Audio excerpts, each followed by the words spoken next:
Juan Carlos, ¿hay responsables en esta situación de invasión de tierras en la actualidad? Ustedes lo señalan con el dedo. ¿Quiénes son los responsables actuales de esta invasión de colonos? En el caso de las comunidades indígenas del bloque Silva, las comunidades de donde yo provengo, que son comunidades que pertenecen al territorio de Tuyajbra, o lo que se llamaba antes territorio llano norte, los responsables básicamente son 6 autoridades comunitarias y el presidente del territorio. Ellos son los que han entregado documentos avalando el ingreso de esas personas bajo disque arrendamiento, pero no es arrendamiento porque no hay ningún contrato formal ni ninguna autorización de la asamblea comunitaria, que es la máxima autoridad, pues, y es que la única competente para poder decir sí o no al arrendamiento.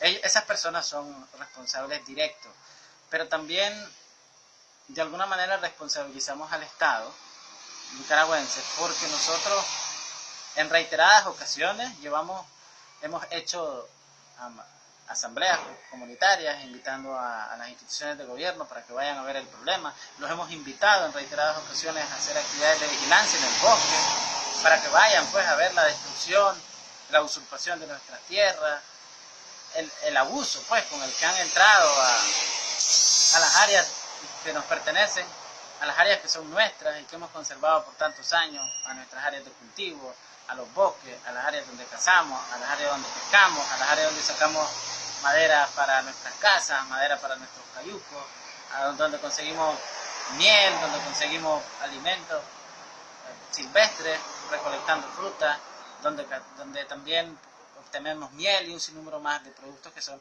fundamentales pues para la vida en la comunidad. El bosque es como nuestro supermercado, pues, donde encontramos de todo. Y esas áreas pues están hoy invadidas, la mayor parte está destruida, y el Estado nicaragüense nunca se ha comprometido pues a tomar acciones serias para visitarnos. Inicialmente, antes de la crisis del 18 de julio, eran bien herméticos y en reuniones bastante cerradas, con pocos líderes comunitarios, hablaban de la necesidad de hablar de un arrendamiento, hablaban también de un costo, hablaban por ejemplo como de $15 por hectárea el arrendamiento en el gobierno, pues algunos políticos locales nos decían eso. También decían pues que como gobierno ellos no avalan que hayan terratenientes dentro de los territorios indígenas, que por lo menos permitiéramos pues que hubieran 50, que hubieran familias pues que pudieran obtener al menos 50 hectáreas por familia, y que también pues quien no aceptaba esas reglas pues el gobierno estaría dispuesto a sacarlo pues. Pero lo que nosotros como comunidades defendemos es que esas tierras nos pertenecen, esas tierras son pocas, no son muchas, no hay cama para tanta gente, y que pues nosotros por historia, por derecho, por dignidad, por respeto a nuestros descendientes, a nuestra cultura, debemos de mantener esos espacios que son nuestros, pues. Y hasta ahora lo que hemos percibido del Estado son tácticas dilatorias, pues, para alargar la probable resolución del problema, ¿no? Y nosotros pues estamos en una situación en este momento donde hay mucha desesperación porque la invasión no ha parado, la invasión se ha mantenido imparable, han continuado invadiendo bosques, han continuado invadiendo rastrojos, han continuado las amenazas a los comunitarios, y el nivel de la tensión pues del conflicto ha incrementado enormemente, y ahora hay un sentimiento de desesperación, un sentimiento de urgencia por hacer algo, y lo que a mí me preocupa es que quienes hemos estado al frente de esta lucha, acompañando a las comunidades, defendiendo la no violencia como el método de lucha para llegar a resolver el conflicto, hoy pues la gente esté bastante preocupada porque esa manera de luchar sienten que no le ha dado una respuesta. Cuando te planteas al frente de la gente la posibilidad de una lucha no violenta, lo que tenés que tener en cuenta es que a medida que pase el tiempo, las probabilidades de que la gente cree en la no violencia disminuyen. Y eso también te afecta a vos, porque afecta tu credibilidad y el liderazgo que la gente ve en ti. Porque te ven, o sea, el liderazgo tiene que ver con que te siga gente porque vos respondés de alguna manera a situaciones colectivas planteadas, o sea, contribuís a la solución de problemas de todos, pues.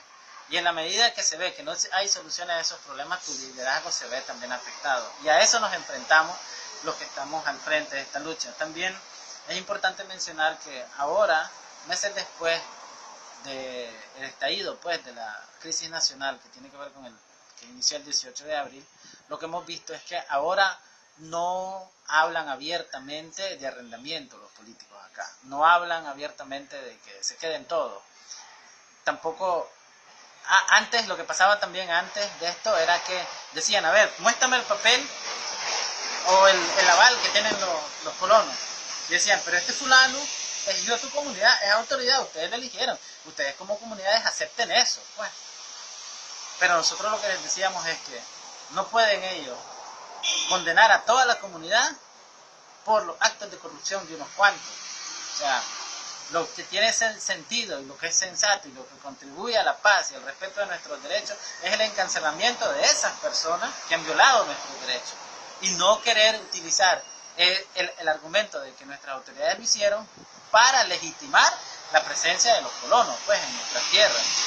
Entonces, eso ha cambiado, ahora no hablan abiertamente así, ahora hablan incluso de por ejemplo, vamos a ir a acompañarlos, se han comprometido a hacer visitas, pero no las cumplen, pues. O sea, cuando la gente viene súper molesta, ellos, la estrategia que tienen ahora es decir lo que la gente quiere escuchar, pero no necesariamente eso significa que están tratando de resolver el conflicto.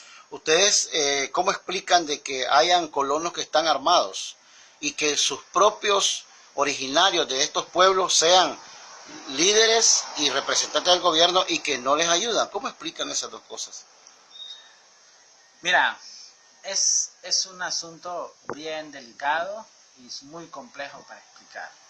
Pero hay un elemento que trasciende a nuestro conflicto acá, que hay que tener en cuenta para explicar un poco este elemento o esta situación de colonos armados en nuestras tierras.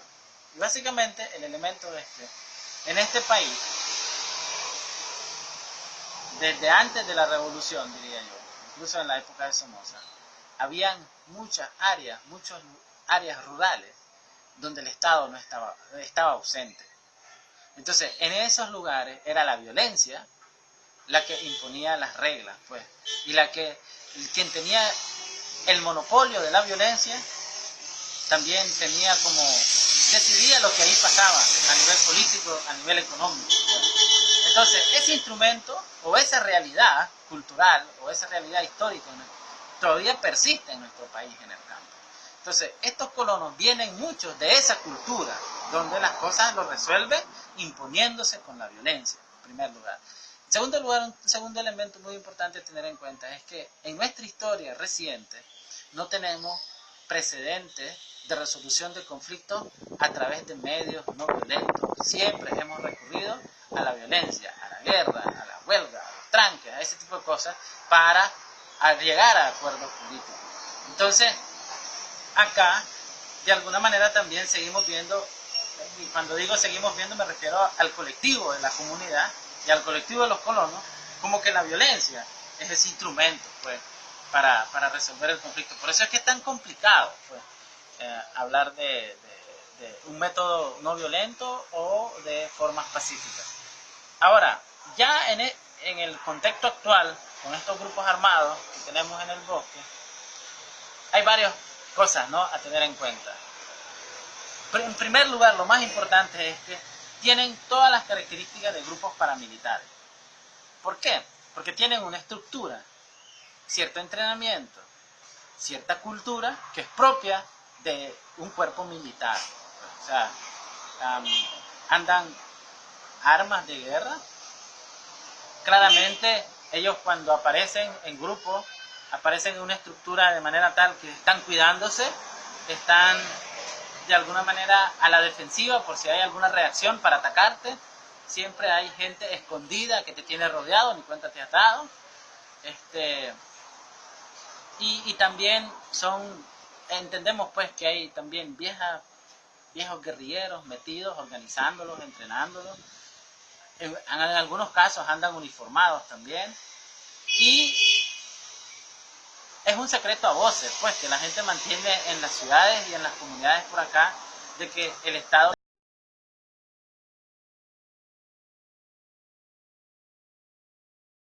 esa hipótesis porque no tenemos evidencias claras para comprobarlo. Pero eso no elimina la pregunta de dónde obtienen esas armas, quién los entrena y cómo se preparan esa gente. O sea, la pregunta está en el contexto del análisis, pues. Y lo interesante también es que ellos claramente utilizan un lenguaje racista, un lenguaje bélico, un lenguaje intimidatorio, un lenguaje de amenaza contra los pueblos indígenas. Pues, y eso nosotros lo entendemos como que es parte de la herencia que ha quedado de la guerra de los 80, porque hay que entender que en esta sociedad, en esta Nicaragua, tenemos muchas heridas abiertas, psicológicas, sociales, que heredó la guerra y que los últimos gobiernos desde los 90 para acá no han tratado de saldar. Y eso pues aflora en este tipo de conflictos. Pues. Y es sumamente preocupante porque las comunidades indígenas no tienen ningún poder, ni político, ni económico, ni militar, ni social, ni cultural, para hacerle frente a un grupo armado. O sea, frente a un grupo armado estamos totalmente indefensos, pues. Pero a pesar de eso, vamos a esperar que pase ese...